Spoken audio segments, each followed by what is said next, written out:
بسم اللہ الرحمن الرحیم الحمد للہ رب العالمین الرحمن الرحیم مالک یوم الدین ایاک نعبد و ایاک نستعین اهدنا الصراط المستقیم صراط الذین انعمت علیہم غیر المغضوب علیہم ولا الضالین آمین۔ میرے بھائیو، ہمیں زندگی کے ایک ایک دن کو غنیمت سمجھنا چاہیے۔ یہ ہمیں فرصت ہے اللہ کی طرف سے جو مل جاتی ہے۔ اس زندگی میں انسان اگر چاہے تو بہت کچھ کما سکتا ہے، اور اگر نالاکی کرے، وقت برباد کرنا چاہے تو پھر اس کی قسمت ہے، اپنی زندگی کو ضائع بھی کر سکتا ہے۔ وہ زندگی بڑی نعمت ہے جو نیکی میں گزر جائے، اچھے کاموں میں گزر جائے۔ ہم دنیا سے جو جائیں گے تو یہاں سے کیا لے کر جائیں گے؟ اللہ نے یہود قوم کا ذکر کیا ہے، فباؤ بغضب، وہ دنیا سے گئے تو اللہ کا غضب لے کر گئے، اللہ ان پر سخت ناراض ہے۔ اور یہ بڑی بدقسمتی ہے کہ آدمی دنیا سے جائے اور اللہ اس پر ناراض ہو۔ وہ آدمی بڑا خوش قسمت ہے کہ دنیا سے جائے اور اللہ اس سے راضی ہے۔ اسی لیے اللہ نے صحابہ کو یہ دنیا میں ہی سرٹیفکیٹ دیا، رضی اللہ عنہم ورضوا عنہ، اللہ ان سے راضی ہو گیا اور وہ اللہ سے راضی ہو گئے۔ اللہ جس سے راضی ہو جائے، بندے کا راضی ہونا تو پھر کوئی مشکل ہی نہیں ہے، وہ تو پھر بات بڑی آسان ہے۔ اصل چیز اللہ کا راضی ہونا ہے، اور اللہ کی رضا ورضوان من اللہ اکبر، اللہ کی رضا بڑی چیز ہے، بہت بڑی نعمت ہے۔ جس کو یہ نصیب ہو جائے اس کے کیا کہنے۔ سو ہمیں اس زندگی کو غنیمت سمجھنا چاہیے، اور راستہ صحیح اختیار کرنے کے بعد آدمی یہ دیکھتا رہے کہ میں نے کتنا کچھ کمایا ہے۔ جو آدمی یہ نہیں سوچتا کہ میں نے کتنا کچھ کمایا ہے، میں نے آج تک کیا کیا ہے، زندگی کی اتنی منزلیں میں نے طے کر لی ہیں، یہ سمجھو پڑاؤ ہیں۔ یہ جوانی، بچپنا ختم ہو جائے، یہ جو 15-16 سال کی بے سمجھی کی عمر ہے، اور جوانی کی عمر شروع ہو جائے تو یہ ایک پڑاؤ ہے۔ اس کے بعد پھر یہ جا کر 40 پہ، 40 سال کی عمر پہ یہ سمجھو ایک اسٹیشن آپ کا ختم ہو جاتا ہے۔ پھر یہ چلتا ہے ادھیڑ پن کی عمر، 40 سال کے بعد ادھیڑ پن کی عمر ہے کہ نہ پورا بڑھاپا ہوتا ہے، نہ پوری جوانی ہوتی ہے، ویسے زوال ہوتا ہے، جوانی ڈھلنی شروع ہو جاتی ہے 40 کے بعد۔ پھر 60 کے قریب جا کر پھر بڑھاپا شروع ہو جاتا ہے، اور پھر وہ سمجھو آخری سٹیج۔ تو یہ مختلف پڑاؤ ہیں۔ آدمی کو سوچ لینا چاہیے کہ میں نے زندگی کی اتنی منزلیں طے کر لی ہیں، کتنے سال کی میری عمر ہو گئی ہے، میں نے آج تک کیا کیا ہے۔ دیکھو، جو اپنا حساب خود کرتا رہے اس کو حساب دینا کوئی پھر مشکل نہیں ہوتا، اور جو اپنا حساب خود نہیں کرتا اور جب اس سے حساب لیا جائے تو پھر اس کے لیے بڑی مشکل ہوتی ہے۔ سمجھ والے لوگ جنہیں یہ خیال ہوتا ہے کہ مجھے جا کر حساب دینا ہے، وہ اپنا نوٹ کرتے رہتے ہیں، وہ اپنا حساب کرتے رہتے ہیں کہ آخر مجھے جا کر اتنی رقم مجھے ملی ہے، مجھے اسے اکاؤنٹ فار کرنا ہے کہ بھی میں نے وہ کہاں خرچ کی ہے، تو وہ ساتھ ساتھ لکھتے رہتے ہیں۔ یہ زندگی جو ہمیں ملتی ہے، یہ جتنے سال ہمارے گزرتے جاتے ہیں، یہ ہمارے سے ایک قرض ہے نا۔ اللہ پوچھے گا میں نے تجھے اتنی عمر دی، کیا کیا؟ کیا جواب ہوگا؟ تو اس لیے آدمی، عقل مند آدمی ہمیشہ یہ سوچے گا کہ اب میرا ادھیڑ پر شروع ہو گیا ہے، میں نے آج تک کیا کیا ہے۔ کہیں ایسا تو نہیں کہ میری زندگی برباد ہو رہی ہو، میری زندگی ڈھلتی جا رہی ہو، بڑھاپا آ رہا ہے اور آخر میں کام کرنے کے قابل نہیں رہوں گا، مجھ سے نیکی ہونی اس وقت بڑی مشکل ہو جائے گی، کمزوری کی وجہ سے نہ نماز پڑھ سکوں گا، ایسا میرے ہاتھ میں نہیں ہوگا، سب کچھ اولاد کے ہاتھ میں ہوگا۔ تو میں ابھی سے فکر کر لوں کہ میں نے کیا کچھ کمایا ہے۔ یہ عقل مند آدمی کا کام ہے، اور جو بیوقوف ہو جانور اس کا تو خیر کہنا ہی کیا ہے۔ ہم یہ جمعہ اسی لیے پڑھتے ہیں کہ ہم اپنی زندگی کے اچھے نہج پر گزار سکیں، اپنا ساتھ ساتھ حساب کرتے رہیں۔ اللہ نے قرآن مجید میں فرمایا نا، حتی اذا بلغ اشدہ وبلغ 40 سنۃ، جب آدمی اپنی پوری جوانی کو پہنچ جاتا ہے اور پھر 40 سال کا ہو جاتا ہے تو پھر سمجھ والا ہو جاتا ہے، پھر اس کی اکثر دعا یہ ہوتی ہے، اور یہ دعا ضرور یاد کرنی چاہیے، خصوصاً ان لوگوں کو جن کی عمر 40 سال سے اوپر ہو رہی. رب اوزعنی ان اشکر نعمتک التی،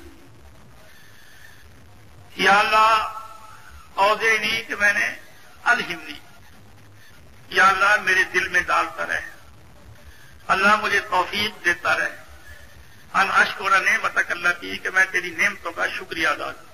بڑی نعمتیں کھا لی ہیں، 40 سال تیری نعمتیں کھاتا رہا ہوں. بچپنے میں تو ویسی ہوش نہیں تھی، جوانی میں ویسی سوچ نہیں تھی، میں اتنے سال تیری نعمتیں کھاتا رہا ہوں. ان اشکر نعمتک التی انعمت علیہ، یا اللہ مجھے شکریہ کی توفیق دے کہ جو تو نے مجھ پر نعمتیں کی ہیں میں ان کا شکریہ ادا کروں. اوزعنی ان اشکر نعمتک التی انعمت علیہ وعلی والدی. اور پھر جب آدمی 40 سال کا ہو جاتا ہے، اگر وہ عقل والا ہو تو پھر اسے ماں باپ بھی یاد آتے ہیں.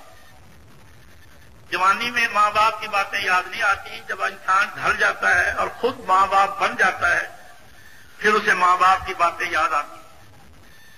تو اس لیے وہ اس وقت اس کو یہ بھی خیال رکھنا چاہیے کہ یا اللہ جو تو نے میرے ماں باپ پر انعامات کیے ہیں، احسانات کیے ہیں، مجھے ان کے شکریہ کی بھی توفیق دے. کیونکہ انسان اکثر ماں باپ کا جو دیا ہوا ہوتا ہے وہی کھاتا ہے. اگر ماں باپ عزت والے ہوں تو بچے کا اسٹیٹس بھی اچھا ہوتا ہے.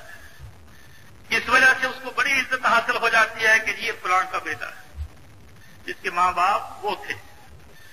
اگر وہ عالم کی اولاد ہے تو لوگ اس کا بڑا لحاظ کریں گے. اگر وہ کسی بڑے اونچے آدمی کی اولاد ہے تو اس کا بھی لوگ بہت لحاظ کریں گے.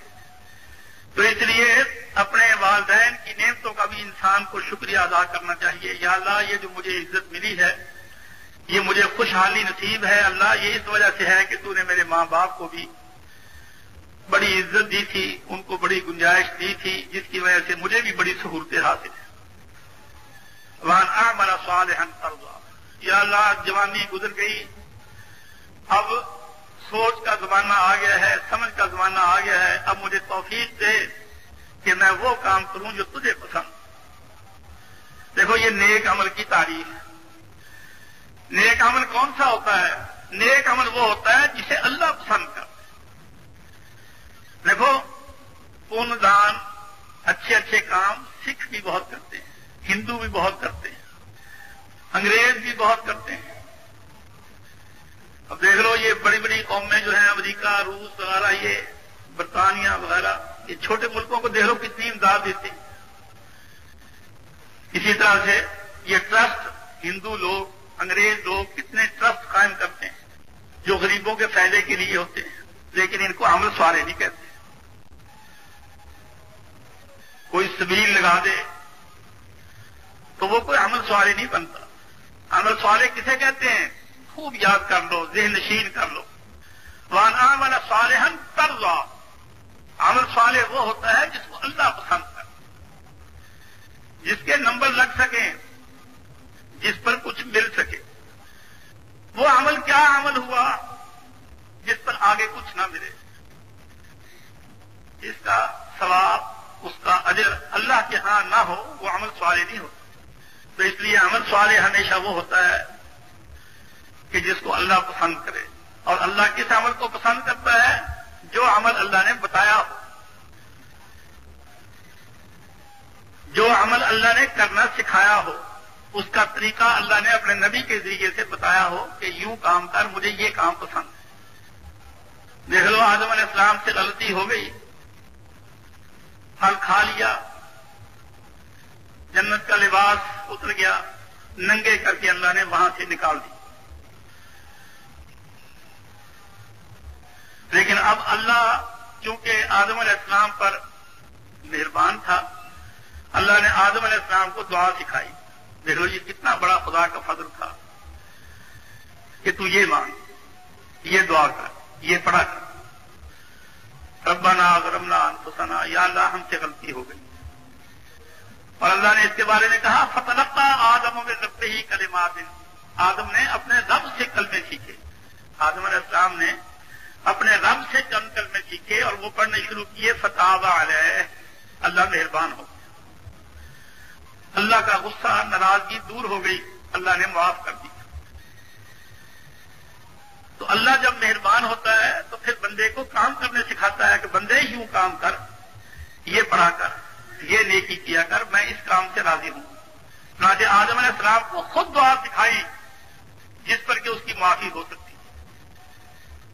یہ جو جاہلوں میں مشہور ہے کہ آدم علیہ السلام نے عرش کو دیکھا تو وہاں لکھا ہوا تھا نبی صلی اللہ علیہ وسلم کا نام محمد، تو انہوں نے سوچا کہ یہ کوئی بڑے پیارے کا نام ہے اللہ کے، جو اللہ کو بہت پیارا ہے، انہوں نے اس نام کا واسطہ دیا تو اللہ نے معاف کر دیا۔ سب بکواس، سب جھوٹ، گھڑی ہوئی جاہلوں کی حدیثیں ہیں یہ گھڑی۔ دیکھو خود قرآن کہتا ہے فتلقى آدم من ربہ کلمات، اللہ نے آدم علیہ السلام کو چند کلمے سکھائے اور آدم علیہ السلام نے وہ پڑھنے شروع کیے، فتاب علیہ، اللہ مہربان ہو گیا، اللہ نے اپنا غصہ جو تھا وہ دور کر دیا۔ اور وہ کلمات قرآن مجید میں ہیں، ربنا ظلمنا انفسنا، یا اللہ ہم سے غلطی ہو گئی، میں بھی اور میری بیوی بھی، ربنا ظلمنا انفسنا، ہم دونوں نے اپنی جانوں پر غلطی کی ہے، ظلم کیا ہے، وَإِن لَّمْ تَغْفِرْ لَنَا، ہم قصوروار ہو گئے ہیں، اگر تو نے ہمیں نہ بخشا، وَتَرْحَمْنَا، اور ہم پر رحم نہ کیا، لَنَكُونَنَّ مِنَ الْخَاسِرِينَ، ہمارا کوئی ٹھکانہ نہیں، ہم بڑے خسارے والے ہوں گے، اللہ بخش دے، اللہ معاف کر دے۔ تو اللہ نے سکھایا۔ اسی طرح سے اللہ بندے کو سب کچھ سکھاتا ہے۔ دیندار ہوتا ہی وہ ہے جو اللہ کو حکم کا انتظار کرے کہ اللہ مجھے کیا بتاتا ہے۔ وہ تو جاہل لوگ ہیں جو اپنی طرف سے خود بخود کرنا شروع کر دیتے ہیں۔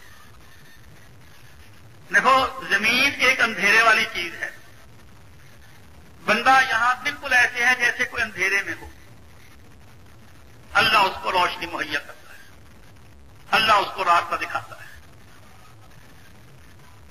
توجہ سے سنیے، یہ زمین بالکل اندھیرے والی جگہ ہے،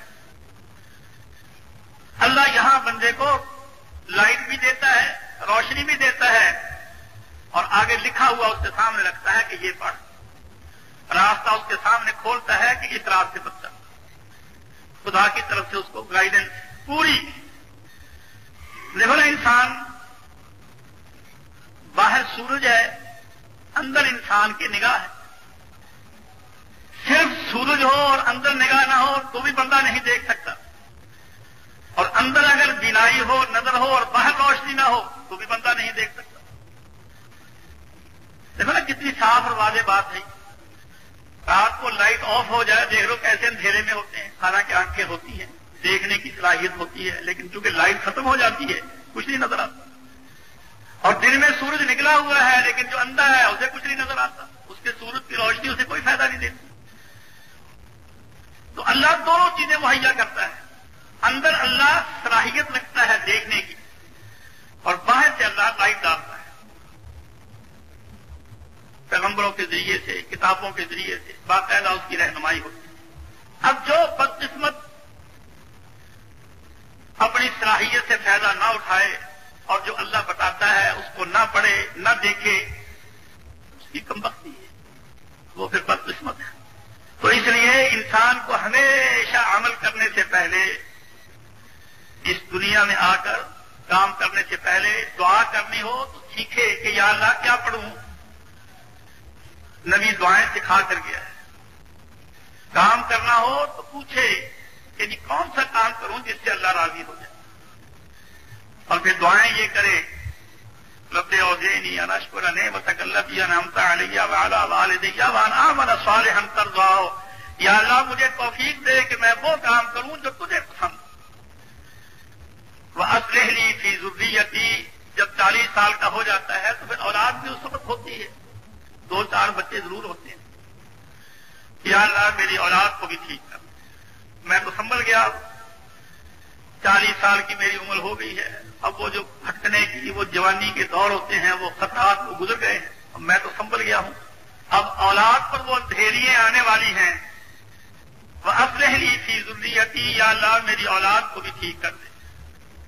انی تبت الیک، میرا رخ تیری ہی طرف ہے، تیرے سوا میرے لیے کوئی سہارا نہیں، مجھے بھی تو نے ہی سنبھال کر رکھا ہے اور میری اولاد کو بھی تو ہی سنبھالے گا۔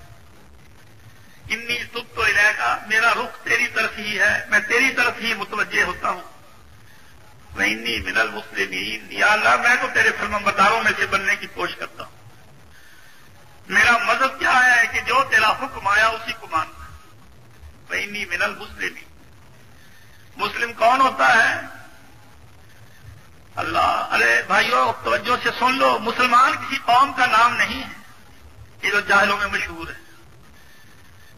مسلمان کسی خاندان کا نام نہیں ہے. مسلمان اللہ کا حکم ماننے والے کو کہتے ہیں. بیٹا کافر ہو، باپ مسلمان ہو، باپ کافر ہو، بیٹا مسلمان ہو. مسلمان کون ہوتا ہے؟ جو اللہ کا حکم ماننے کا عزم کرتا ہے، جس کا مطلب یہ ہوتا ہے کہ حکم اللہ کا چلے گا، ماننا اللہ کے حکم. اللہ میں تیرے فرمانبرداروں میں سے ہوں، میں تیرے ماننے والوں میں سے ہوں. کوئی غلطی ہو جائے، کوئی سستی ہو جائے، کوئی کوتاہی ہو جائے، کوئی بھول چوک نسیان خطا کچھ ہو، اللہ معاف کر. یہ انسان کو 40 سال کے بعد کی دعا دکھائی گئی، یہ قرآن مجید میں. اور یہ دعا جو لوگ 40 سال سے متجاوز ہو رہے ہیں، جن کی عمر 40 سال کی ہو گئی ہے، ان کو تو یہ دعا لازماً یاد کرنی چاہیے. یہ 26واں پارہ ہے قرآن مجید میں، سورہ احقاف ہے، دوسرا رکوع ہے. روزانہ تھوڑا تھوڑا کر کے اگر یاد کرے تو آدمی یہ دعا یاد کر سکتا. سلیمان علیہ السلام جب بادشاہ تھے تو اس وقت اللہ نے وہ جو دعا کرتے تھے اللہ نے قرآن مجید میں نقل کی ہے. قریب یہی ہے، اور اس کے آخر میں یہ فرق ہے، وَأَدْخِلْنِي بِرَحْمَتِكَ فِي عِبَادِكَ الصَّالِحِينَ. یا اللہ میرا نام بھی اپنے نیک بندوں میں داخل کر. اللہ وَأَدْخِلْنِي بِرَحْمَتِكَ فِي عِبَادِكَ الصَّالِحِينَ، اپنی رحمت کے ساتھ مجھے بھی اپنے نیک بندوں میں شامل کر. اور یہ بڑی سعادت ہے میرے بھائیوں، یہ بڑی سعادت ہے. ہمیشہ یہ دیکھا کرو کہ میرا نام اس رجسٹر میں ہے. دیکھو دنیا میں لازماً اللہ کے ایسے بندے ہیں جن سے اللہ خوش ہے. آپ کو یہ دیکھنا چاہیے کہ کیا ان میں میرا نام ہے. دیکھو یہ طریقے ہیں کمائی کرنے کے، یہ طریقے ہیں اپنی اصلاح کے. میں نے پچھلے جمعے آپ کو بتایا تھا نا کہ اگر آپ اپنی بھلائی چاہتے ہوں تو یہ سوچا کریں کہ اگر نبی صلی اللہ علیہ وسلم ہمارے شہر میں آ جائیں تو کیا میرے گھر دعوت پر آ جائیں گے. یہ ایک طریقہ ہے اپنے آپ کو درست کرنے کا.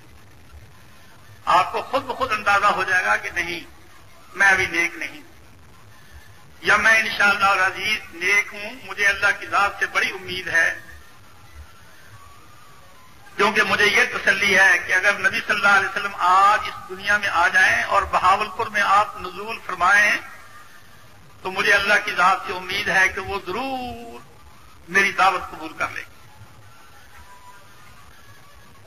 دیکھیے اگر آپ اس انداز سے اپنے آپ کو جانچیں گے تو بہت اپنی اصلاح کر لیں گے.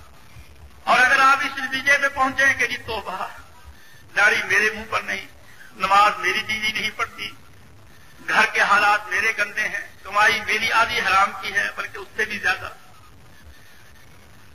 اور پھر کوئی مسلمانوں والا کام گھر میں نہیں، میرے گھر آپ کہاں آئیں گے؟ تو پھر آپ سمجھ لیں کہ آپ کا کیا مقام ہے. لیکن ہے کہ یہ پیمانہ تو ہے نا، اپنی اصلاح کا پیمانہ تو ہے.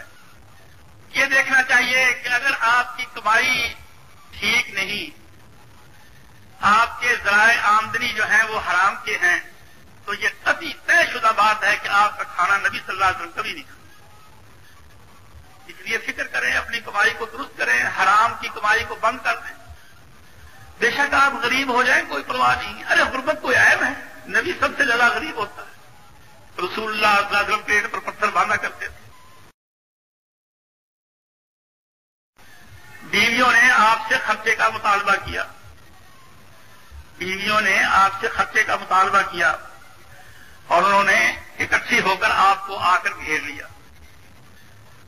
لوگ ملنے کے لیے باہر سے آ رہے ہیں، آپ کسی کو اندر آنے کی اجازت نہیں دیتے.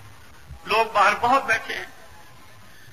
کہ جی میں آیا، میں نے اندر پیغام پہنچایا، مجھے اجازت نہیں ملی، میں آیا، میں نے پیغام پہنچایا، مجھے اجازت نہیں ملی، وہ بیٹھا ہے، وہ بیٹھا ہے، وہ بیٹھا ہے، وہ بیٹھا ہے۔ اتنے میں حضرت بکر صدیق آ گئے، انہوں نے اندر پیغام پہنچایا کہ جی ابو بکر ملنے کے لیے آیا ہے۔ آپ نے فرمایا اسے بھیج دو آگے، یہ آ جائے، اس کو اجازت۔ اتنے میں حضرت عمر آ گئے، ان کو بھی اجازت مل گئی، باقی لوگ بیٹھے ہیں۔ جب یہ دونوں اندر گئے تو جا کر دیکھا کہ بیوییں جو ہیں وہ حضور کے گرد بیٹھی ہیں اور کہتی ہیں دے خرچ، ہمیں خرچہ چاہیے، ہماری زندگی بڑی تنگی کی زندگی گزرتی ہے، بڑی غربت ہے، اب فتوحات کافی ہو گئی ہیں، مال کافی آتا ہے، ہمیں ملتا ہی کچھ نہیں۔ تو حضرت صدیق نے دیکھا، حضرت عمر نے دیکھا کہ حضور تو بڑے مردہ تھے، غمگین تھے، بجھے ہوئے تھے، بالکل ٹھنڈے تھے بیٹھے۔ حضرت عمر نے کہا کہ بھئی یہ بات تو اچھی نہیں ہے، آپ کو یوں غمگین دیکھ کر میرا دل تو بہت خراب ہوتا ہے، میں کوئی ایسی بات کروں جس سے آپ کو ہنسی آ جائے، آپ کا یہ موڈ بدل جائے، آپ کا غم دور ہو جائے، آپ کی حالت بہتر ہو جائے۔ فوراً کہنے لگے یا رسول اللہ یہ جو بیویاں آپ کے ارد گرد بیٹھی ہیں، اگر میری بیوی کہیں ایسی بات جائے میں تو اس کی گردن توڑ دوں فوراً۔ اس بات پر آپ کو ہنسی آ گئی کہ عمر نے آ کر اپنی عمر والی بات کر دی، وہی غصے والا، جوش والا۔ تو بیویوں کی اس سے ہمت ٹوٹ گئی۔ حضرت صدیق نے اپنی بیٹی عائشہ کو پکڑ لیا گردن سے، حضرت عمر نے اپنی بیٹی حفصہ کو پکڑ لیا گردن سے کہ تم حضور سے خرچے کا مطالبہ کرتی ہو۔ تو اللہ کے رسول کی وہ کیفیت ہی بدل گئی کہ یہ تو گرم ہو گیا کام، بیویاں کیا کہیں گی کہ دیکھو ہمیں اب ہمارے باپوں سے مروایا ہے انہوں نے۔ تو پھر اس کے بعد قرآن مجید کی آیتیں نازل ہو گئی کہ اے نبی قل لازواجک کا، تو اپنی بیویوں سے کہہ دے، یہ تو چلو بات ہی ضمناً ہو گئی، فیصلہ کن بات کر کہ اے نبی کی بیویوں ان کنتن تردن الحیات الدنیا وزینتہا، اگر تمہیں دنیا کی ٹیپ ٹاپ، دنیا کی ٹھاٹ، دنیا کی رونق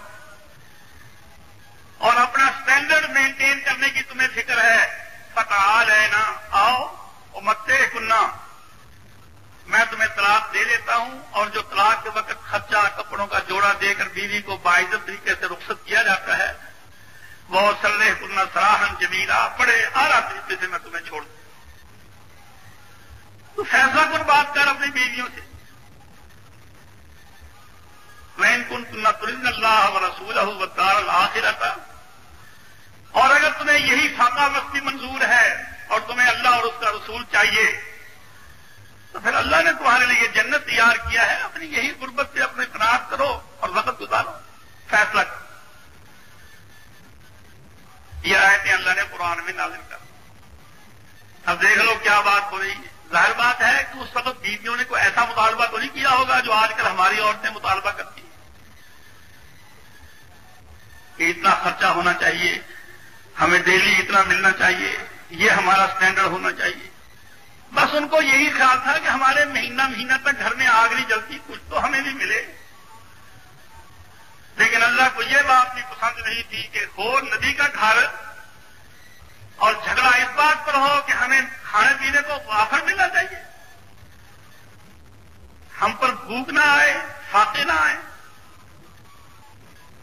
چنانچہ ان کے سامنے یہ بات رکھ دی گئی کہ اگر تمہیں دنیا چاہیے تو پھر نبی تمہیں طلاق دیتا ہے، اور اگر تمہیں اللہ اور اس کا رسول چاہیے پھر دنیا نہ دیکھنا۔ دیکھو یہ قرآن ہے۔ یہ پچھلے جمعے میں نے آپ کو وہ روایت سنائی تھی کہ حضرت علی نے کسی مہمان کی دعوت کی تو گھر میں یہ فیصلہ ہوا کہ نبی صلی اللہ علیہ وسلم کو بھی بلا لیں۔ آپ کو دعوت دی، آپ دروازے پر آ گئے، دروازے میں آدھے باہر آدھے اندر، وہ جو کواڑ ہے دہلیز کے اس پر ہاتھ رکھ کر کھڑے تھے، تو آپ کی نگاہ اندر ایک پردے پر پڑ گئی جو کہ زینت کے لیے لٹکا رکھا تھا۔ آپ واپس چلے گئے۔ حضرت فاطمہ نے دیکھا کہ آپ تو واپس جا رہے ہیں، پیچھے گئی اور کہنے لگی ابا جی آپ واپس کیوں جا رہے ہیں، کیا بات ہے؟ تو آپ نے فرمایا ہے بیٹی کسی نبی کو یہ لائق نہیں ہے کہ ایسے گھر میں جائے جو ایسا سجا ہوا۔ یہ میں نے آپ کو پچھلے جمعے حدیث سنائی تھی، اور یہ حدیث مشکات شریف میں باب عشرت النساء کہ عورتوں سے کیسے میل جول رکھنا چاہیے، کیسے رہنا سہنا اپنے گھر میں چاہیے. اور یہ قرآن مجید کی آیت ہے جو میں نے آپ کو سنائی ہے کہ اگر تمہیں اللہ اور اس کا رسول چاہیے پھر اپنا اسٹینڈرڈ آف لیونگ نہ دیکھو، جیسا وقت آئے ویسا گزارو. اور نقشہ حضرت عائشہ کھینچتی ہیں کہ ایک ایک مہینہ تک ہمارے گھر میں آگ نہیں جلتی. اب یہ کس کا حال ہے؟ یہ نبی صلی اللہ علیہ وسلم کے گھر کا. اگر یہ غربت کوئی عیب ہوتا، اگر غربت کوئی عیب ہوتا تو نبیوں کی یہ حالت کبھی نہ ہو. یہ کوئی عیب نہیں. عیب یہ ہے جس گھر میں اللہ کی یاد نہ ہو، یہ سب سے بڑا عیب ہے. اکیلے اکیلے بچے کا کمرہ، اللہ اکبر. ہمارے امیروں کا حال کیا ہوتا ہے؟ لڑکے کا کمرہ علیحدہ ہے، لڑکی کا کمرہ علیحدہ ہے، اس کا کمرہ علیحدہ ہے، اس کا کمرہ علیحدہ ہے. کیسی زندگی گزرتی ہے؟ اور گھر میں اللہ کا نام لیا جائے اس کی تو پرواہ نہیں. جس گھر میں اللہ کا ذکر نہ ہو، جس گھر میں دین کی باتیں نہ ہوں، جس گھر میں قرآن کا پڑھنا پڑھانا سمجھنا سمجھانا یہ ڈسکشنز نہ ہوں، وہ قبر ہے، وہ گھر نہیں.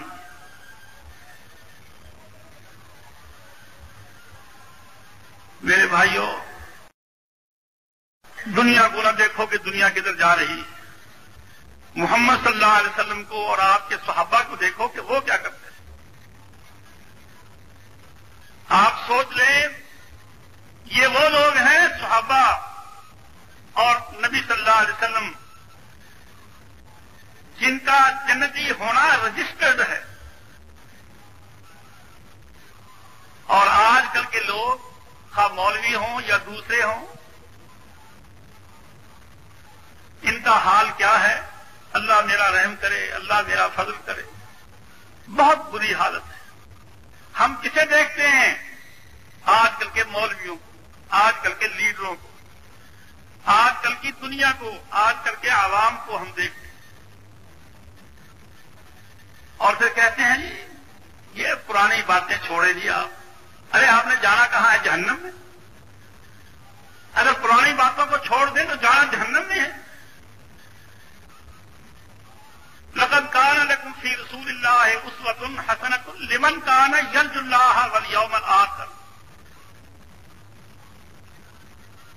کہ جس کی یرجو، جس کو خیال ہے اللہ کا، والیوم الآخر اور آخرت کے دن کا، اس کے لیے تو نبی نمونہ ہے. اب آپ بتائیے آپ کے لیے نمونہ کون ہے؟ آپ جو جمعہ پڑھنے آئے ہیں توجہ کے ساتھ فیصلہ کیجئے.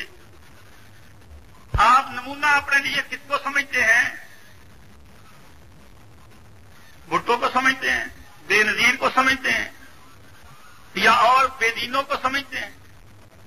گندے لوگوں کو اپنا نمونہ بنانا چاہتے ہیں کہ ہماری بیٹیاں، ہماری بیویاں اور خود ہم، ہمارا اسٹینڈرڈ وہ ہو جو ان بے دینوں کا ہے.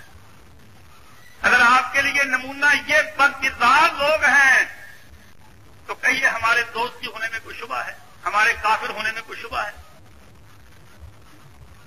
اور اگر آپ کے لیے نمونہ محمد صلی اللہ علیہ وسلم ہے اور آپ کے لیے نمونہ حضور کی بیٹیاں ہیں، حضور کی بیویاں ہیں، صحابیات ہیں، تو پھر آپ خوش قسمت ہیں. کیا کہنے پھر آپ؟ جب یہ آیت نازل ہوئی کہ اے نبی کی بیویوں، اگر تمہیں دنیا چاہیے تو آؤ میں تمہیں طلاق دے دیتا ہوں، اور اگر تمہیں اللہ اور اس کا رسول چاہیے تو آئندہ خرچے کا کبھی نام نہ لینا. جب یہ آیتیں نازل ہوئیں تو آپ سب سے پہلے حضرت عائشہ کے حجرے میں گئے. حضرت عائشہ سے جا کر کہنے لگے، عائشہ یہ سب سے آپ کی بیویوں میں سب سے چھوٹی عمر کی یہ بیوی تھی. جب آپ فوت ہو گئے تو ان کی عمر 18 سال کی تھی. اندازہ کر لیں. حضرت عائشہ کے پاس گئے اور جا کر کہنے لگے عائشہ میں تجھے ایک بات کہتا ہوں، اس کا جواب خود نہ دینا، اپنے ماں باپ سے مشورہ کر کے دینا مجھے جواب۔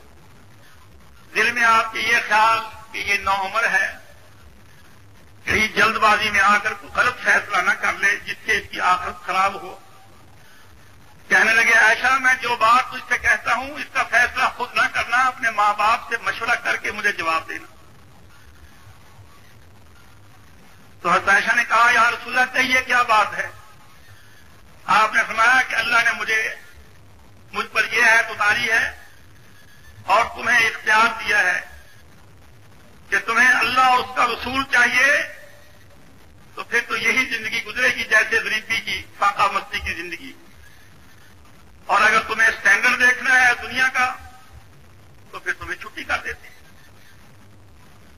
ایسا خود فیصلہ نہ کرنا، اپنے ماں باپ سے مل کر فیصلہ کرنا۔ حضرت عائشہ کہنے لگی یا رسول اللہ یہ کوئی ایسی بات ہے جس کے بارے میں اپنے ماں باپ سے مشورہ کروں؟ اختص اللہ و رسولہ، مجھے اللہ اور اس کا رسول منظور ہے، مجھے دنیا منظور نہیں۔ یہ 18 سال سے بھی کم عمر کی لڑکی یہ فیصلہ کرتی، اور آج ہمارے ہاں دیکھ لو رشتہ کرنا ہو اور اگر کہا جائے کہ لڑکا بڑا نیک ہے، وہ سرگودے کا ہے یا فیصل آباد کا ہے یا کسی کی، وہ تو بہت دور ہے، اور اگر کہہ دیا جائے جی لڑکا ہے لیکن امریکہ میں ہے، سعودیہ میں، ہاں جی کروا دو رشتہ، ٹھیک ہے، لیکن اس کو سعودیہ قریب نظر آتا ہے، فیصل آباد اور سرگودا دور نظر آتا ہے، صرف پیسہ۔ تو حضرت عائشہ نے کہا یا رسول اللہ یہ کوئی کرنے کی بات ہے کہ میں اپنے ماں باپ سے مشورہ کر کے یہ فیصلہ کروں؟ میں ابھی فیصلہ کرتی ہوں، اختص اللہ و رسولہ، مجھے اللہ اور اس کا رسول منظور ہے، مجھے دنیا منظور نہیں۔ اور پھر آخر عورت کی فطرت ہوتی ہے، کہنے لگی یا رسول اللہ میں نے تو اپنا فیصلہ آپ کو سنا دیا ہے، اب آپ اور بیویوں سے بھی ایک ایک سے پوچھیں گے، یہ میرا حوالہ کسی کو نہ دینا کہ عائشہ نے یہ فیصلہ کیا۔ دل میں یہ خیال کہ ایسا نہ ہو کہیں ریت میں ساری میری طرف سے یہی کہتی چلی جائے، تو وہ سمجھتی تھی کہ کچھ چھٹائی ہو جائے، چلو کچھ کم ہو جائیں گے، سوکڑیں کم ہوں گی، کچھ سہولت رہے گی۔ یعنی آپ سے کہا کہ آپ کسی کو نہ بتائیں کہ میں نے یہ فیصلہ کیا ہے۔ تو نبی صلی اللہ علیہ وسلم کی وسعت قلبی دیکھیے، عورت کی فطرت ہے، اگرچہ عربوں میں یہ سوکنوں کا زیادہ خیال نہیں ہوتا، لیکن اس کے باوجود حضرت عائشہ کے دل میں یہ خیال تھا۔ اللہ کے رسول نے فرمایا کہ اے عائشہ میں یہ بخل سے کام نہیں لوں گا، میں ہر ایک سے کہوں گا کہ عائشہ نے یہ فیصلہ کیا ہے، اب تو بتا تیری کیا مرضی، تاکہ کوئی کسی مغالطے میں نہ رہے۔ میرے بھائیوں میں آپ سے کیا عرض کروں، جنہوں نے جنت کمانی ہوتی ہے ان کا رنگ ڈھنگ کچھ اور ہی ہوتا ہے۔ یہ آپ خوب سمجھ لیں کہ آپ دنیا بھی کمائیں اور جنت بھی ملے، یہ بہت مشکل سودا ہے۔ دنیا خود آئے تو اور بات ہے، لیکن آپ دنیا کمائیں اور پھر جنت بھی آپ کو ملے، یہ بہت مشکل سودا ہے۔ آپ نے اس کی مثال یوں ہی دی ہے کہ کوئی آدمی کہے کہ میں پانی میں سے بھی گزر جاؤں اور میرے پاؤں گیلے بھی نہ ہوں، یہ کیسے ہو سکتا ہے؟ جب تو پانی میں سے گزرے گا پاؤں تو لازمی گیلے ہوں۔ جب تو دنیا دار بنے گا تو جنت سے تو لازمی دور ہوگا، اور جس نے جنت لینی ہوتی ہے پھر اس کے انداز، اس کے پیمانے بالکل مختلف ہوتے ہیں۔ میرے بھائیوں کبھی تو آپ سوچا کریں کہ آخر آپ نماز کیوں پڑھتے ہیں، یا آپ جمعے کیوں پڑھتے ہیں، سردیوں میں وضو کیوں کرتے ہیں؟ اگر آپ کو جنت درکار نہیں، آپ نے نمازیں پڑھ کر بھی، سردیوں میں وضو کر کے بھی، اور یہ دین کا کوئی دھندا تھوڑا بہت کر کے بھی اگر آپ نے پھر الٹے راستے ہی جانا ہے تو فائدہ کیا؟ بن جائیں. چھوڑیں، لائن اور ہے، وہ لائن اور ہے، یہ لائن اور ہے. سب سے پہلے آپ یہ فیصلہ کریں کہ آپ کی کمائی کا طریقہ کیا ہے، آپ کی آمدنی کیسی. اگر آپ کی آمدنی حرام ہے تو یہ طے کر دیں کہ آپ جنت میں نہیں جاؤ. حرام کھانے والے کی نہ نماز، نہ روزہ، نہ حج، نہ زکات، کوئی عمل قبول نہیں. بلکہ اگر حرام کھانے والا دعا کرے، حدیث میں آتا ہے سفر میں دعا بڑی قبول ہوتی ہے. سفر میں دعا بڑی قبول ہوتی ہے. سفر میں آدمی کی کوئی عزت نہیں نہ ہوتی. آپ اپنے گھر میں کتنے بھی بڑے باعزت کیوں نہ ہو، سفر میں آپ کو لوگ ٹھٹے ہی ماریں گے. گاڑی میں دیکھ لیں گے آپ کو بیٹھے کو اٹھا لیں گے، یہ میری چیز ہے. کوئی نہیں دیکھے گا کہ یہ چودھری ہے، یہ فلاں ہے، یہ فلاں ہے. سفر میں چونکہ انسان بڑا ذلیل ہوتا ہے، سفر کی دعا اللہ بہت قبول کرتا ہے. کہ سفر میں آدمی پر مٹی پڑی ہوتی ہے، گرد و غبار. کسی گاڑی میں سفر کرے، اپنی کار میں سفر کرے، پیدل سفر کرے، کسی طرح سے کرے، بڑی تکلیف ہوتی ہے، بڑی پریشانی ہوتی ہے. فرمایا مسافر اشعث اغبرا، بال پڑا گندا، چہرے پہ مٹی پڑی ہوئی، نہانے کے قابل، کپڑے بھی گرد آلود، مٹی سے بھرے ہوئے، پسینے سے شرابور بالکل، وہ دعا کرتا ہے تو اللہ اس کی دعا کو بہت قبول کرتا ہے. لیکن اگر اس کی کمائی حرام ہو، وہ کہتا ہے ربے ربے ربے، یا اللہ میری یہ فریاد ہے، یا اللہ میری یہ فریاد ہے. اللہ کہتا ہے انا یستجاب لک، میں تیری کیسے سن لوں، تیری کمائی تو حرام، میں نہیں تیری دعا سنوں. انا یستجاب لک، میں تیری دعا کیسے قبول کر لوں، تیری تو کمائی حرام. جس کی کمائی حرام ہو اس کا گوشت حرام، اس کی زبان حرام سے پلی ہوئی، اس کی زبان پلید. اب اگر پلید برتن میں، گندے برتن میں، حالانکہ برتن دھونے سے پاک ہو جاتا ہے، لیکن دیکھ لو جن برتنوں میں ہم کھانا کھاتے ہیں ان میں پیشاب کبھی نہیں کرتے. ویسے اگر کوئی پیشاب کر لے تو دھو لے تو برتن میں کیا خرابی رہ جاتی ہے، برتن ٹھیک ہے. اب یہ پائپ آتے ہیں نا پانی کے، گندی نالیوں میں سے گزر کر آتے ہیں، باہر پیشاب ہوتا ہے، اندر پانی ہوتا ہے جو ہمیں پینا ہوتا ہے.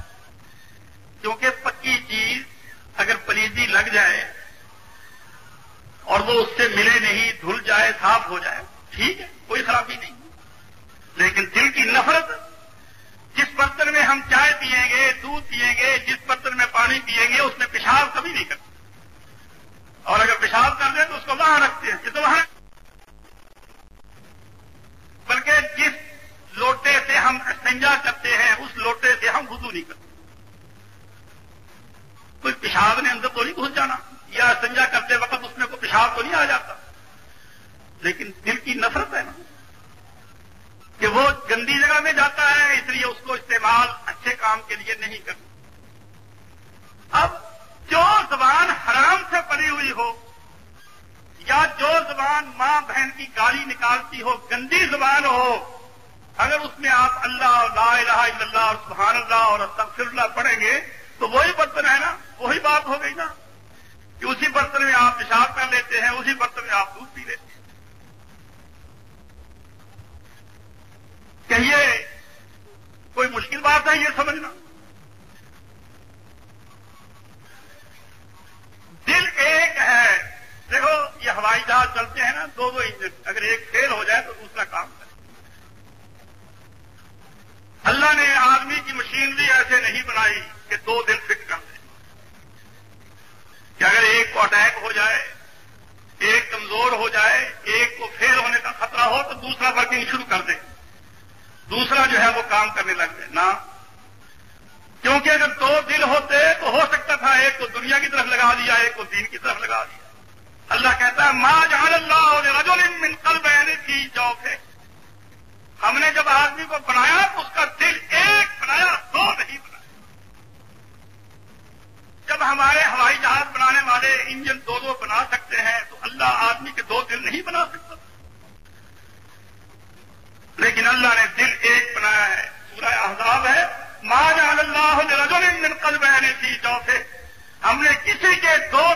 اندر رکھے، ایک رکھا ہے یا وہ میرا ہوگا یا کسی اور کا.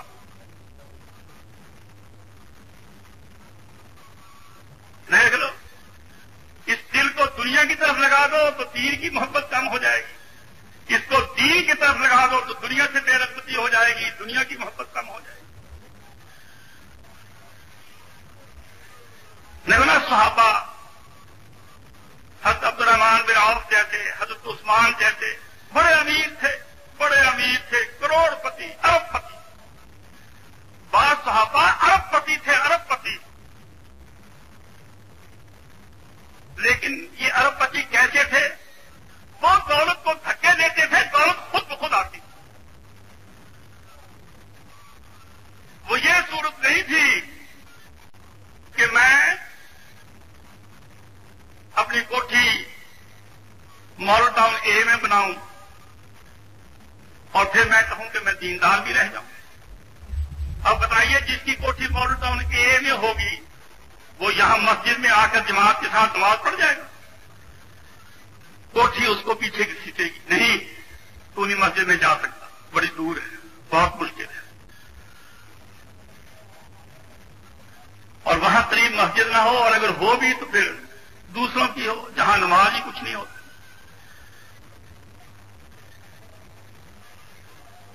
آپ سوچ لیں، اسی طرح سے آپ ملیں لگائیں اور اس میں پھر آپ کا سرمایہ چل رہا ہو، اور پھر آج کل کاروبار کا طریقہ کیا ہے؟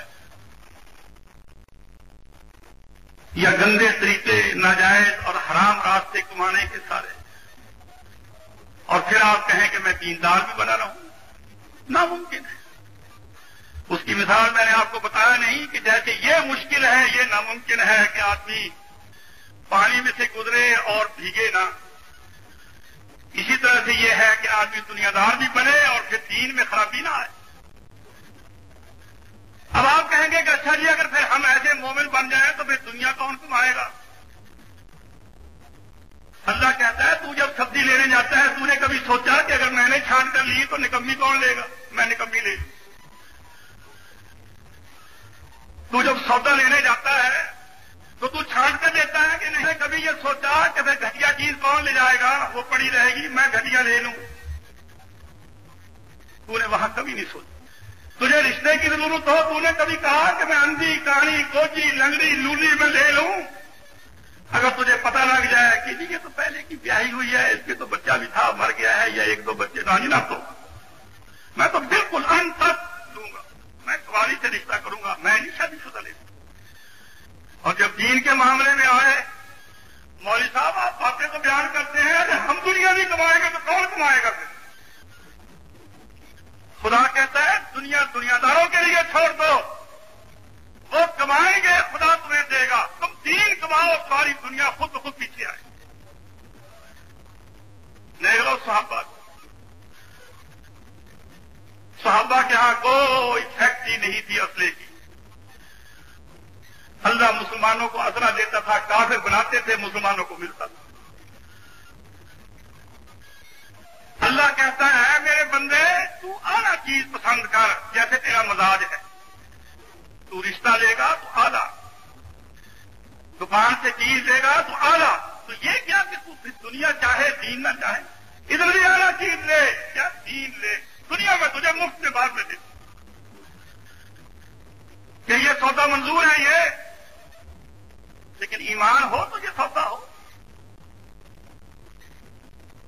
بعض لوگ تو کہتے ہوں گے کہ مولوی کیا کہانی چھیڑ کر بیٹھ جاتا ہے. لیکن میرے بھائیوں یہ دین ہے، خوب سمجھ لو.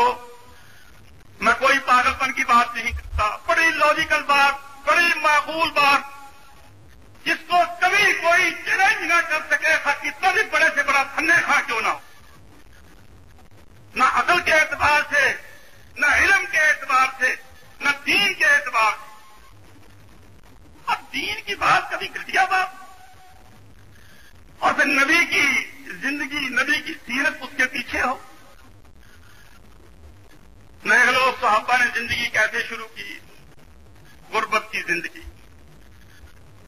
کیسی زندگی تھی؟ انتہائی غربت کی زندگی. لیکن دیکھ لو دولت کیسے آئی. حضرت عمر کے زمانے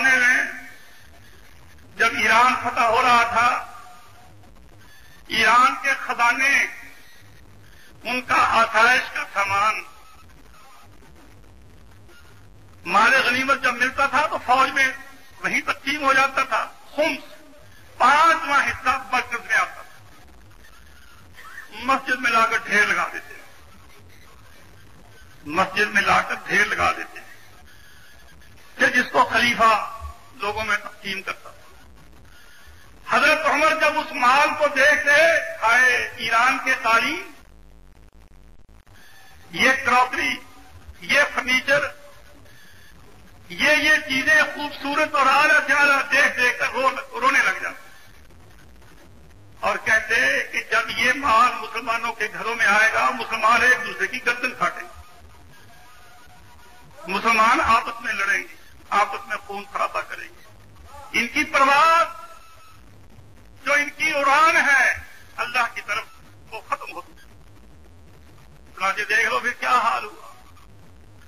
حضرت عثمان کے زمانے سے قتل و غارت شروع ہوا، حضرت عثمان کے زمانے سے قتل و غارت شروع ہوا. حضرت عثمان شہید، حضرت علی شہید، پھر فلاں شہید، پھر فلاں شہید، پھر فلاں شہید. مسلمانوں کا یہ ایک کردار بن گیا کہ جو اچھا ہو اسے صاف کر. دیکھ لو جیسا لولا لنگڑا بیچارہ کچا پتا مسلمان تھا، لوگوں کو وہ بھی برداشت نہ ہو، اس کو بھی صاف کر. بے شک امریکہ نے کروایا ہو، بے شک باہر کی کسی طاقت کا ہاتھ ہو، لیکن چلنے والا ہاتھ تو یہی کا تھا. یہی کے فوجی تھے، یہی کے دوسرے عملے کے لوگ تھے جنہوں نے جا کو صاف کر دیا. کبھی کسی کو اچھے آدمی کو نہیں چھوڑا ان مسلمانوں. یہ کیوں؟ یہ صرف اس وجہ سے کہ جب دنیا آ جاتی ہے تو پھر دنیا کی جنگ ہوتی ہے. میں اس سے آگے بڑھ جاؤں، میں بڑا چودھری بن جاؤں، وہ مجھ سے چھوٹا ہو، میرے مقابلے میں فلاں آ جائے، بس یہی مار دھاڑ یہی ہو. چلو وہ تو دور کی باتیں ہیں، ہم تو کچھ بھی نہیں. ہم کیوں اپنی آخرت برباد کریں؟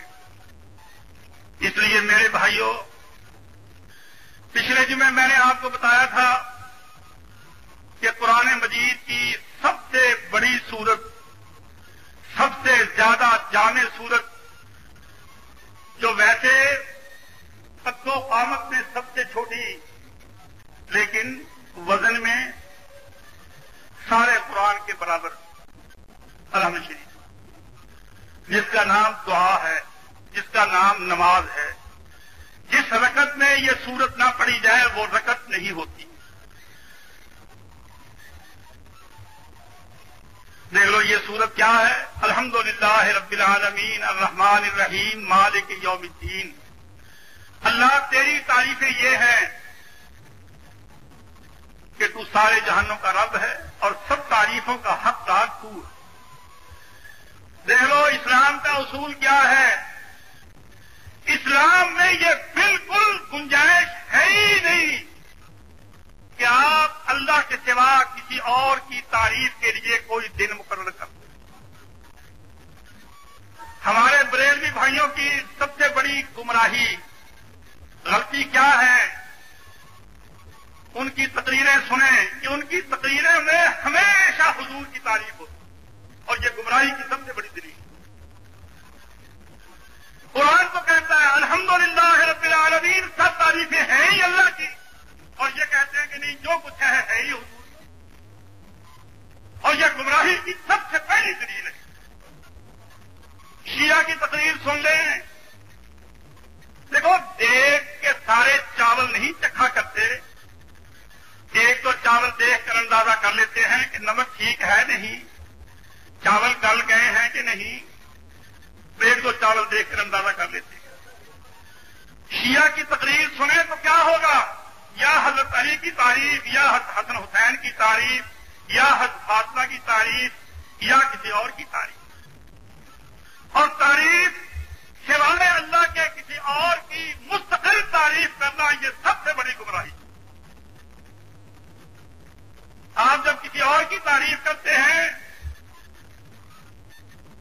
وہ نبی کی تعریف کریں، وہ کسی صحابی کی تعریف کریں، وہ حضرت علی کی تعریف کریں، کسی امام کی تعریف کریں، کسی پیر فقیر کسی ولی کی تعریف کریں. خدا کہتا ہے یہ درجہ اس کو کس نے دیا ہے؟ بندہ کہتا ہے یا اللہ دیا تو تو نے ہے. خدا کہتا ہے بکواس کیوں کرتا ہے؟ تعریفیں اس کی کرتا ہے، تعریفیں میری ہے. وہ ہمارے پنجابی میں کہا کرتے ہیں نا کہ میں نے لی یہ چیز مانگ کر، میں نے تو یہ چیز مانگ کر لی ہے، تو مجھ سے مانگتا ہے. دنیا میں خوب سمجھ لو، اگر حضرت یوسف کو حسن ملا اور حضرت یوسف بڑے حکیم تھے تو تعریف اللہ کی ہے جس نے وہ حسن دی. حضرت یوسف کا کیا کمال ہے؟ اگر میرا قد لمبا ہے تو میرا کمال ہے، اگر کسی کا قد چھوٹا ہے تو یہ اس کا قصور ہے. اگر کوئی نبی بن گیا ہے تو یہ اس کا کمال ہے. عقل سے سوچیں، اگر کوئی نبی بن گیا ہے تو یہ اس کا کمال ہے. یہ کمال اس کا ہے جس نے دیا ہے، جس نے نبی بنایا ہے. دیکھو یہ جاہلوں کا شعر، بلغ العلا بکمالہ، یہ جاہلوں کا شعر ہے. خواہ شعر قاضی کا ہو یا کسی اور کا ہو. دیکھو کیا معنی ہے اس کے؟ بلغ العلا بکمالہ، وہ بلندیوں پر پہنچ گیا، اس کو معراج ہوا اپنے کمال سے. یہ حضور کا معراج حضور کا کمال تھا کہ یہ کیا خیال ہے؟ ایک آدمی ایک ٹانگ ایک وقت میں اٹھا سکتا ہے، دونوں ٹانگیں ایک وقت میں کبھی نہیں اٹھا سکتا. ایک آدمی ایک ٹانگ ایک وقت میں اٹھا سکتا ہے، دونوں ٹانگیں ایک وقت میں کبھی نہیں اٹھا سکتا. اگر جمپ لگائے گا تو 2 منٹ کے بعد دھڑام سے گرے گا.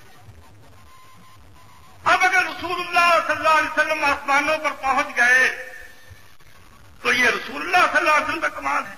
سبحان الذی اسری بعبدہ، پاک ہے وہ ذات، بے عیب ہے وہ ذات جو اپنے بندے کو لے گئی، بندہ خود نہیں جا سکتا. تو یہ شعر بالکل غلط ہے. بلغ العلا بکمالہ، وہ اپنے کمال کے ساتھ بلندیوں پر پہنچ گیا. نبوت کسی کو مل جانا یہ اس کا کمال نہیں ہے. نبوت کسبی چیز نہیں ہے، نبوت وعدی چیز، یہ اللہ کی دین ہے. فرشتہ جبرائیل علیہ السلام آتا ہے اور آپ کو نبی بنا رہا ہے. اقرا پڑھ. حضور کیا کہتے ہیں؟ مجھے تو پڑھنا آتا ہی نہیں. فرشتہ کہتا ہے اقرا پڑھ. حضور کیا جواب دیتے ہیں؟ ما انا بقارئ، میں تو ان پڑھ ہوں، مجھے تو پڑھنا آتا ہی نہیں. پھر فرشتہ کہتا ہے جو میں کہتا ہوں وہ پڑھیں. اقرا بسم ربک الذی خلق، جو میں پڑھاتا ہوں وہ پڑھ. اگر تجھے پڑھنا نہیں آتا تو میں تجھے پڑھاتا. یہ نبوت مل رہی. موسیٰ علیہ السلام اپنی جان کے ڈر سے مصر سے بھاگے، مدین پہنچ گئے. وہاں جا کر شعیب علیہ السلام کی بکریاں چرائیں 10 سال. ان کی بیٹی سے شادی ہو گئی، بیوی بچے ساتھ تھے. رات کو سفر کر رہے ہیں، سردی کی رات تھی، راستہ بھول گئے. کوئی راستہ بتانے والا نہیں. دور سے لائٹ نظر آئی. اپنی بیوی سے کہتے ہیں اذ لأہلہم کثوا، بیوی سے کہتے ہیں کہ یہاں ٹھہرو. انی آنست نارا، مجھے دور آگ نظر آ رہی ہے، میں وہاں جاتا ہوں، وہاں سے کوئی راستہ پوچھوں گا، کچھ تھوڑی بہت تمہارے لیے آگ لے آؤں. وہ جس کو آگ سمجھتے تھے وہ خدا کا نور تھا. جب وہاں پہنچے تو اللہ نے کہا اقبل، اے موسیٰ آگے آ جا، جوتے پیچھے کھول دے. یہ عصا کیا ہے؟ اس کو پھینک دے. عصا سانپ بن گیا. موسیٰ سانپ ڈر کے مارے دوڑ گئے. اپنی لاٹھی کو جب سانپ بنا ہوا دیکھا تو ڈر کے مارے دوڑ گئے. اللہ نے کہا یا موسیٰ اقبل ولا تخف انی لا یخاف لدی المرسلون، اے موسیٰ آگے آ جا، یہ تیری چھوٹی ہے، اٹھا لے اس کو، کچھ نہیں تجھے کہتی، سنعیدھا سیرۃ الاولیٰ، یہ سانپ ہے لیکن جب تو ہاتھ ڈالے گا یہ سوٹی بن جائے گی۔ کہہ لیا کہ میں تجھے نبی بناتا ہوں اور تیری ڈیوٹی لگاتا ہوں کہ تو جا کر فرعون کو تبلیغ کر۔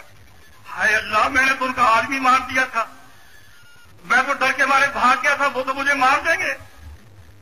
اب کہ یا اللہ میری تو زبان بھی نہیں چلتی، میں تو بڑا یعنی صفائی کے ساتھ بول بھی نہیں سکتا، بلا ینطلق لسانی، میری زبان نہیں چلتی۔ اللہ یہ ڈیوٹی میرے ذمہ کیوں لگاتا ہے؟ اللہ نے فرمایا کہ نہیں، وَاصْطَنَعْتُكَ لِنَفْسِي، اے موسیٰ میں نے تجھے تیار ہی اپنے کام کے لیے کیا۔ موسیٰ علیہ السلام کے رحم و گمان میں بھی نہیں ہے، وہ کینڈیڈیٹ ہی نہیں ہے نبوت کے۔ موسیٰ علیہ السلام نبوت کے امیدوار بالکل نہیں ہیں۔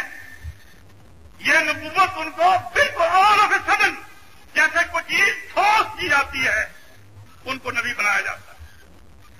نبوت محنت سے کبھی نہیں ملتی، یہ نبوت اللہ کی محبت ہے، اللہ کی دین ہے، اللہ کی عطا ہے۔ نبی کا کیا کمال ہے؟ لیکن دیکھ لو جاہل، ہم یہ تقریریں سنتے ہیں بریلویوں کی اور حیرانی ہوتی ہے کہ اللہ ان کے مولوی بھی جاہل، ان کے عوام بھی جاہل۔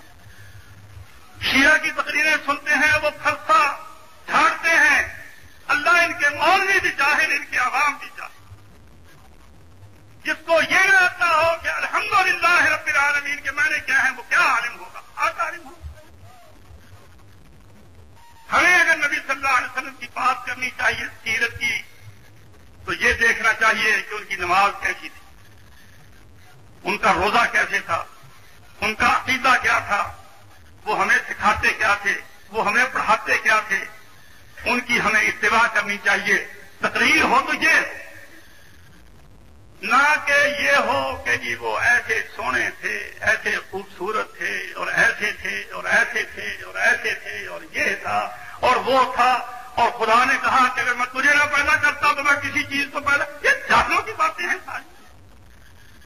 دیکھو کس قدر جہالت کی بات ہے کہ اے نبی اگر میں تجھے پیدا نہ کرتا تو میں کسی چیز کو پیدا نہ کرتا۔ یہ بکواس ہے، یہ جھوٹ ہے، جھوٹی گھڑی ہوئی حدیث ہے جس میں کوئی سینس نہیں۔ مجھے میں کہہ سکتا ہوں کہ اگر خدا مجھے نہ پیدا کرتا تو کائنات کو پیدا نہ کرتا، کہ یہ غلط ہے؟ آپ میں سے کوئی یہ دعویٰ کر سکتا ہے کہ اگر خدا مجھے نہ پیدا کرنا ہوتا، خدا کو منظور، تو دنیا پیدا نہ ہوتی؟ یہ بالکل صحیح۔ اگر میں نہ پیدا ہوتا تو میرا باپ نہ پیدا ہوتا، اگر میرا باپ نہ ہوتا تو اس کا باپ نہ ہوتا، اگر اس کا باپ نہ ہوتا تو اس کا باپ نہ ہوتا، اگر اس کا باپ نہ ہوتا تو آدم نہ ہوتا، اگر آدم نہ ہوتا تو زمین نہ ہوتی، کچھ بھی نہ ہوتا۔ یہ کوئی کمال ہے؟ تعریف وہ ہوتی ہے جو صرف اس میں پائی جائے اور کسی کے اندر وہ چیز نہ پائی جائے۔ یہ جاہلوں کی باتیں، اور ہمارے جاہل عوام، پڑھے لکھے لوگ بھی جاہل ہیں، لٹو ہو جاتے ہیں، بیوقوفی سے بات کو سمجھتے نہیں۔ یہ شعر بالکل غلط ہے، بلند الاولاد کمال ہی، کہ وہ بلندیوں پر پہنچ گیا اپنے کمال کے ساتھ۔ کمال اس چیز میں ہوتا ہے جو کسبی ہو، جو آپ نے خود کمائی ہو۔ مثلا دیکھو جی، علم، کسی نے ایم اے کیا، بڑا کمال ہے۔ غریب گھرانے کا لڑکا تھا، اس نے ایم اے کر لیا، لیکن ٹاپ کر گیا، کمپٹیشن میں فرسٹ آیا، یہ کمالات ہے۔ لیکن یہ کہ جی وہ بڑا حسین ہے، یہ اس کا کمال ہے، بڑا ذہین ہے، یہ اس کا کمال ہے۔ کمال وہ ہوتا ہے جس میں آدمی کی اپنی محنت کا، اپنے عمل کا دخل ہوتا ہے۔ لہذا معراج حضور کا کمال نہیں ہے، یہ اللہ کا فضل ہے۔ لیکن جاہل اس بات کو نہیں سمجھتے اور وہ الحمدللہ رب العالمین کے معنی سے بے خبر ہے۔ تو بات دور چلی گئی۔ میں کہنا یہ چاہتا تھا کہ اللہ کی 3 آیتیں اللہ کی تعریف میں، چوتھی یا کا نعبدو، یا اللہ ہم تیری ہی بندگی کرتے ہیں۔ جب تو ایسی خوبیوں کا، ایسی صفتوں کا مالک ہے تو معبود ہونے کے لائق بھی تو ہی۔ وَإِيَّاكَ نَسْتَعِينُ، ہم خود ہی سے مدد مانگتے ہیں، محتاج تو ہم ہوئے ہی ہوئے۔ اللہ ہم تجھ سے مدد مانگتے ہیں۔ اچھا مانگو، کیا مدد مانگتے ہو؟ یا اللہ میں مسلمان ہوں، مجھے اور کچھ نہیں چاہیے، اہدنا الصراط المستقیم، یا اللہ میرا راستہ سیدھا کر، اہدنا الصراط المستقیم۔ دیکھو یہ مومن کی دعا۔ میرے بھائیوں، کبھی اللہ سے دنیا نہ مانگو، اللہ سے دین مانگو، اللہ مفت میں دنیا دے گا۔ اہدنا الصراط المستقیم، یا اللہ میری راہ۔ دیکھو اہدے کے 3 درجے ہوتے ہیں۔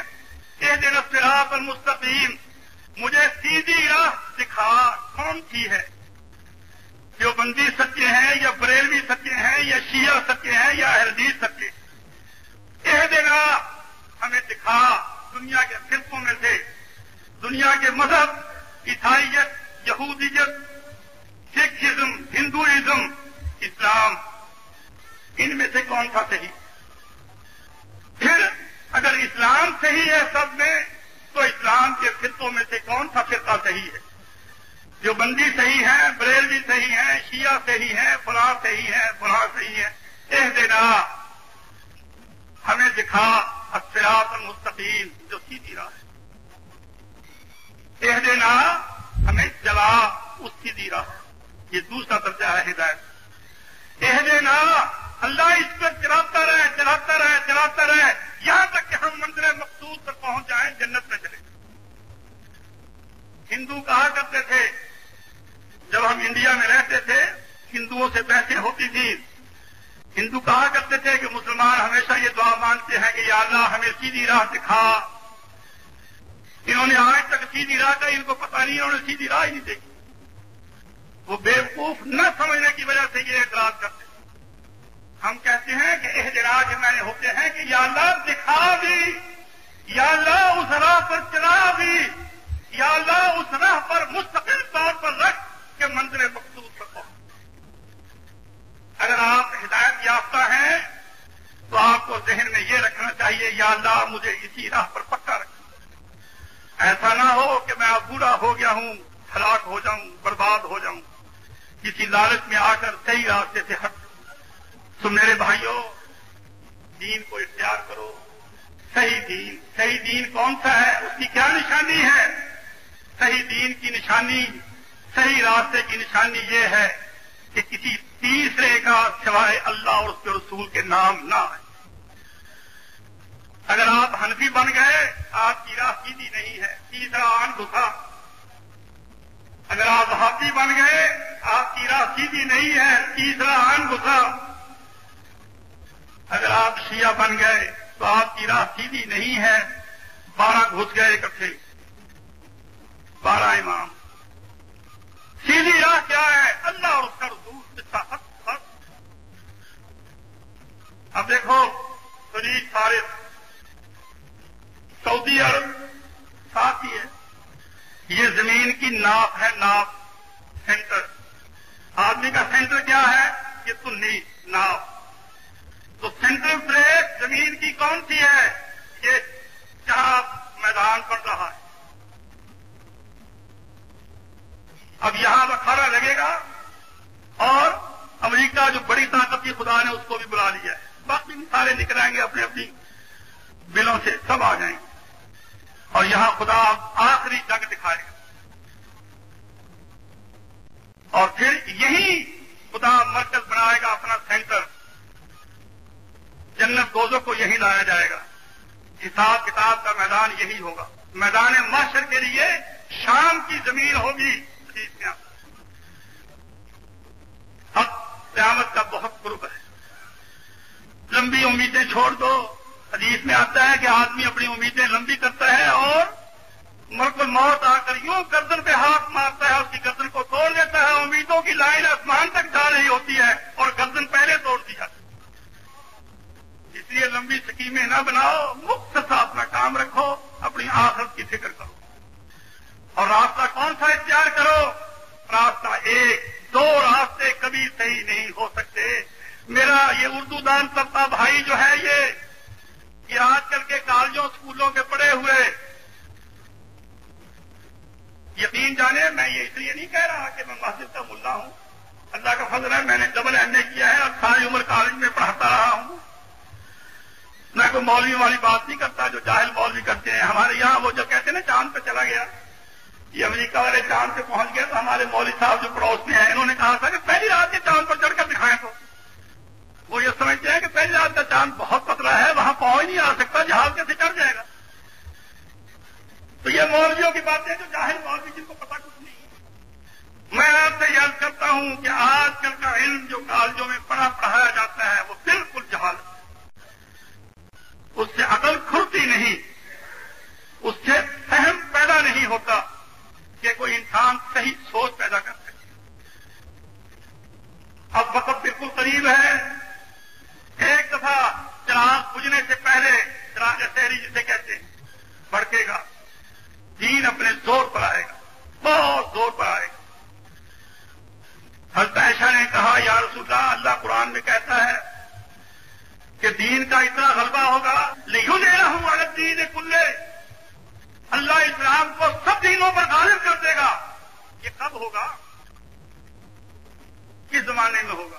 آپ نے فرمایا عائشہ، جب عیسیٰ علیہ السلام آئیں گے، امام مہدی آئیں گے، اس وقت یہ ہوگا کہ سب مذہب مٹ جائیں گے، کوئی کفر باقی نہیں رہے گا، کوئی ازم، کوئی نیشنلزم، کوئی کمیونزم یا کوئی سکھزم یا ہندوازم یا اس کے علاوہ شافعیت، وہابیت اور اس کے بعد شیعیت، کوئی باقی نہیں رہے گا، ایک دین ہوگا جو حق،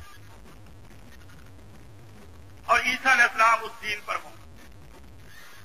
یہ مانتے ہیں نا کہ عیسیٰ علیہ السلام قیامت کی نشانی ہے، اور قرآن میں آتا ہے وَإِنَّهُ لَعِلْمٌ لِلسَّاعَةِ کہ عیسیٰ علیہ السلام قیامت کی نشانی۔ قیامت کی نشانی کس اعتبار سے؟ جب میدان معاشر قائم ہوگا، فرشتے اتریں گے، خدا کی ذات نزول فرمائے گی، لیکن سب سے پہلے عیسیٰ علیہ السلام اتریں گے۔ یہ نشانی کہ آ گیا پہلا آنے والا۔ اب اس کے بعد پھاٹک کھل گئے، گیٹ کھل گئے، اب اترنا ہی اترنا ہے سب۔ تو عیسیٰ علیہ السلام قیامت کی نشانی۔ عیسیٰ علیہ السلام یہاں زمین پر آ کر رہیں گے، حدیث میں آتا ہے فَيَتَزَوَّجُ، وہ آ کر نکاح کریں گے، وَيُولَدُ لَهُ، اور ان کے اولاد ہوگی، اور پھر عیسیٰ علیہ السلام فوت ہوں گے۔ وَيُدْفَنُ مَعَيَ فِي قَبْرِي، جہاں نبی صلی اللہ علیہ وسلم دفن کیے ہوئے ہیں، وہ جس کو روزہ کہتے ہیں، یہ توڑ دیا جائے گا۔ یہ تو اب حکومت ڈر کے مارے توڑتی نہیں کہ بریلوی کائیں کائیں کریں گے، ورنہ اگر اسلامی حکومت ہو تو بالکل اس کو صاف کر دیا جاتا۔ عیسیٰ علیہ السلام کا دور ہوگا، اس کو بالکل صاف کر دیں گے، کوئی روزہ وغیرہ نہیں رہے گا۔ وہاں 4 قبروں کی جگہ ہے۔ یہ حضرت عائشہ کا حجرہ تھا، حضرت عائشہ کا حجرہ تھا۔ حضرت عائشہ کہتی ہیں کہ میں نے اس میں اپنی قبر کے لیے جگہ رکھی ہوئی کہ جہاں نبی صلی اللہ علیہ وسلم دفن ہوئے ہیں، جہاں میرا باپ حضرت بکر صدیق دفن ہوئے ہیں، اور ایک قبر کی جگہ میرے لیے ہے جہاں میں دفن ہوں، اور ایک قبر حضرت عیسیٰ علیہ السلام کی۔ یہ حضرت عائشہ نے بٹوارا کیا تھا، لیکن جب حضرت عمر زخمی ہو گئے تو حضرت عمر نے اپنے بیٹے عبداللہ کو بھیجا کہ عبداللہ جا کر حضرت عائشہ سے پوچھ کہ عائشہ اگر اجازت دے دے تو اس حجرے میں نبی کے ساتھ اور حضرت صدیق کے ساتھ میری قبر ہو جائے۔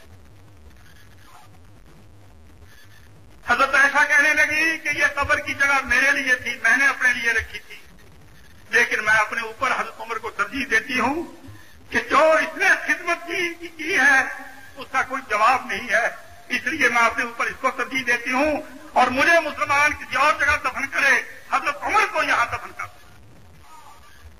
تو 3 قبریں بن گئی، رسول اللہ صلی اللہ علیہ وسلم کی، حضرت بکر صدیق کی اور حضرت عمر کی۔ حضرت عمر کی قبر وہاں جہاں کہ حضرت عائشہ چاہتی تھی، اب ایک قبر کی جگہ باقی ہے، وہاں عیسیٰ علیہ السلام دفن ہو۔ اور حدیث میں آتا ہے جب سور پھونکا جائے گا، بگل بجے گا، سائرن بجے گا قیامت کا، لوگ اٹھیں گے تو میں اور عیسیٰ درمیان میں ہوں گے، اور ابو بکر اور عمر ہماری سائڈوں میں، ہم چاروں اٹھ کر میدان معاشر کی طرف چلیں گے۔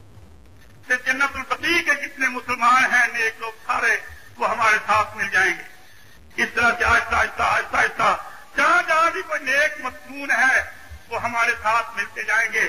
اور ہم اکٹھے میدان معاشر میں جمع ہو جائیں. تو میرے بھائیوں سوچو، جب عیسیٰ علیہ السلام آئیں گے،